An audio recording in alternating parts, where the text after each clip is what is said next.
मोबाईलवर त्याच्याकडे जातं ते काही जण नुसतं सुई दिसली मोठा मोबाईल लागतो. त्याच्या काही धैर्याची गोष्ट आहे का? मग तसं असेल तर हे आपले मोठमोठे देशभक्त जे येतं ते हसत हसत फाशीवर गेला आपण असं ऐकतो आणि आपल्या साधी सुई घ्यायची भीती वाटते. धैर्य ही गोष्ट फार महत्त्वाची आहे. बुद्धी जी आहे की नाही ती आपल्यामध्ये असलेली एक ईश्वरी शक्ती अशी आहे की तुमच्या आमच्या अंतरेम्य असलेल्या सर्व प्रकारच्या पंचमहाभूताला ती धारण करून ठेवते. आणि म्हणून धैर्य हे तुमच्या फिजिकवर अवलंबून नाही. म्हणजे 90 किलोचा माणूस आहे जाडाजुडा चांगला स्ट्रॉंग म्हणून तुझ्या धैर्य असल्याला वागणी एखादा 40-45 किलोचा माणूस सुद्धा धैर्यवान राहू शकतो बरं का.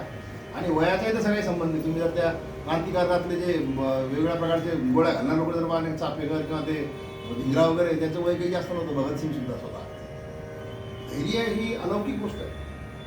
धृती मग हे सहन करण्याकरता त्या व्यक्तीचं काय माहिती आहे का की हा निरोध सहावयाला की धैर्याची या चांगली चांगली चिंतवणी जिती अंगी वाहे जोता. म्हणजे हे धैर्य आपल्याला हे सहन करण्याकरता जिवंतपणी आपण जिवंत असेपर्यंत आपल्या एकंदर या कर्तृत्वाला निस्पृहतेला डाग लागणार नाही याच्याकरता आपल्याला त्या गोष्टी पाहाव्या लागतात. फार पूर्वी एक कॅसाबायंका नावाची एक हे होती कविता होती. कॅसाबायंका इंग्लिशमध्ये कविता होती बघा. त्या जहाजावरती मुलगी उभी असते तिचं नावच कॅसाबायंका असतं बहुतेक मला आठवत नाही. आणि ती जेवढी थांबत तू इथं थांब मग त्या जहाजाला आग लागते का जहाज बुडायला लागते काही पण वडिलांनी थांबायला सांगितलं याची तुझं आलं नाही. म्हणजे ही धैर्याची गोष्ट जी ते छोट्या कवितेमध्ये सांगितली. तुम्ही बरेचसे आता आपण तसं पिक्चर पाहतो फक्त याची म्हणजे युद्धाची. आता युद्धामध्ये त्यांचं काय असतं माहिती आहे का? आता ईशाता एकदा सांगतात म्हणून माहिती आहे जो त्यांचा बडी असतो म्हणजे सोबती म्हणजे तुम्हाला त्यांना मधात सोडता येत नाही. Either you have to take him live with you or you have to die with him. ते तुमच्या जबाबदारी दिलेली असते. त्यामुळे त्याला गोळा लागला आता मी निघतो इथून असं नाही चालू.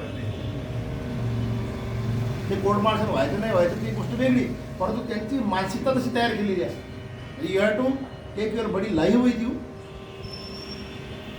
और you have to die with you. याच्याकरता धैर्य लागतं. माणूस तिथं सगळ्यात जास्त घाबरतो.